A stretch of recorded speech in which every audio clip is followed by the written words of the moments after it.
Following the success of the PlayStation 2, Sony revealed their next console, the PlayStation 3, which would serve to provide a much needed hardware and software upgrade. The console was released to Japan on November 11th, 2016, and then to North America on the 17th.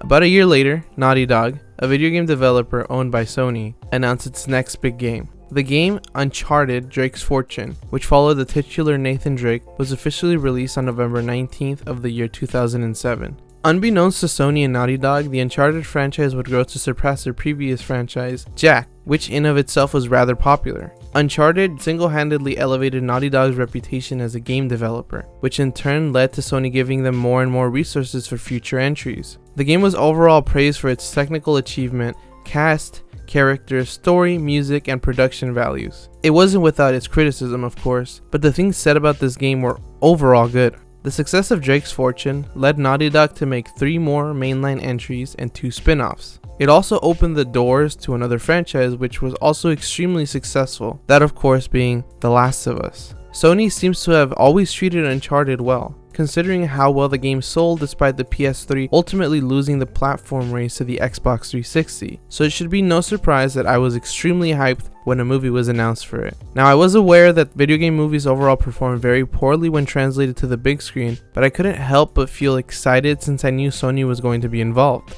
Anyway, the movie came out about a month ago at this point. Truthfully, I postponed watching it because there were other movies which piqued my interest a little bit more. I ended up going to see it with my girlfriend, and honestly, I was kind of disappointed. I honestly felt kind of offended, to be honest. I'm getting ahead of myself. Uncharted, the film, follows Nathan Drake, played by Tom Holland. Drake works as a bartender in New York City where he pickpockets wealthy patrons. One day, he is approached by Victor Sullivan, who is played by Mark Wahlberg. Sully is a fortune hunter who worked with Drake's missing brother Sam. He uses this to recruit Nate to help him find the missing treasure of the Magallanes expedition, convincing Nate that finding the treasure would give them a clue as to the location of Sam. The two are eventually joined by the lovely Chloe Fraser, an associate of Sully's. As the trio seeks out the treasure, they encounter the ruthless treasure hunter Santiago Moncada, a descendant of the Moncada family which funded the Magallanes expedition. Accompanying him is a hired mercenary named Joe Braddock and her crew. The trio is forced to seek out the treasure all the while avoiding Moncada and Braddock.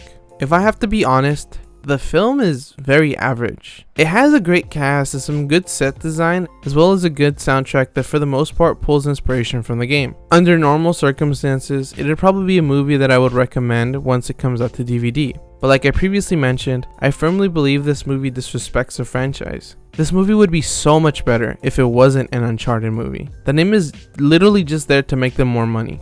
Look, I understand that movies don't always have to follow the source material to be good. I mean, just look at the Marvel movies. They are a perfect example of this. Uncharted, on the other hand, is definitely a franchise that sort of loses its charm if you change the story. And I'm not saying that it has to follow the games either, by the way. The games do a good job fleshing out Nate's story, but there are definitely gaps that are missing. These gaps would have made great movie ideas. I don't want you guys to misunderstand what I'm saying. It's not that I believe that the actors did a bad job in their roles either. You don't get to their stature without knowing what you're doing. It's just that the characters that they're playing are not the same characters from the game, especially Nate and Sully. Originally, Nate ends up as a 15-year-old orphan in the streets of Colombia. A chance encounter leads him to meet Sully, who is there with his business partner, Catherine Marlowe. Unbeknownst to them, the couple and Nate were all there to steal the same thing, a ring belonging to the great Sir Francis Drake, which had his motto, Sic Parvis Magna, or greatness from small beginnings, etched into it. Nate is ultimately the one who ends up with the ring, and Marlowe sends her goons to kill Nate and retrieve the ring. Feeling guilty, Sully ends up betraying Marlowe and takes young Nate under his wing and teaches him everything he knows about treasure hunting. This is very different from what we get in the movie, where Wahlberg Sully misleads Holland's Drake in order to get his assistance. Wahlberg Sully is also painted as an asshat who will always prioritize the treasure when the situation arises. That's not to say that the real Sully wouldn't do this, but definitely not to his friends, and much less to Nate, who he shares a sort of father-son relationship with. Out of all the characters in the game, Sully is probably the most human and empathetic. He also serves as Nate's moral compass. I guess I shouldn't be surprised though. I should have seen the signs. I should have known after I saw that interview where Holland said he wanted to become this cool, heroic-like character when playing Nate. If you know anything about Nate, you'll know that he is definitely not that. And while he is witty and charismatic, he is most definitely not the Casanova that the movie paints him out to be. Also, Nathan Drake is not heroic at all. He's an anti-hero through and through. I mean, the game makes it abundantly clear that he is open to killing, and although it's always in self-defense, it doesn't change the fact that this man's kill count is in the thousands, maybe in the tens of thousands. He has single-handedly destroyed cities and chaos always follows him. I swear to God, he must have the same superpower as Domino from the comics. This man is so profoundly lucky at avoiding death, but everyone around him always ends up dead, or at the very least like losing their home or something. I don't understand Sony anymore. I thought they really cared about this franchise. I can tell they were trying to hit our nostalgia by recreating scenes from the games. The issue is that they took a bunch of scenes from all the different games and just kind of merged them together in some sort of weird amalgamation. For example, let's use the intro scene. The movie begins with Nate hanging off of a cargo plane. He's holding onto some cargo, which is in of itself hanging off of the plane. He has to fight enemy soldiers as he attempts to get back onto the plane. As soon as he gets back on, he is hit by a car, which knocks him off of the plane and has him falling towards imminent death. And I know what you're thinking. A cool idea, right?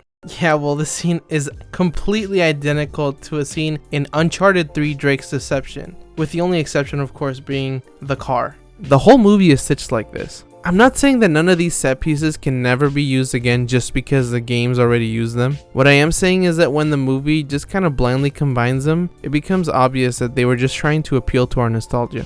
Uncharted, the film, is not the worst movie I've ever seen. Like any other movie, it has its pros and it has its cons. Ultimately, for me, the experience was just very lackluster. I don't give ratings, but if I did, I'd probably give this one a 6 or a 6.5 if I was feeling generous. But since I don't do ratings, I'll have to give it an A with a huge asterisk. If you're a fan of the games, you probably won't enjoy this one. On the other hand, if you've never played any of the games or don't really care for them, you'll probably enjoy it. I do recommend that you at least wait for them to come to Netflix and Disney Plus on April 26th. That being said, do you agree? Do you disagree? Do you want to hear me say more?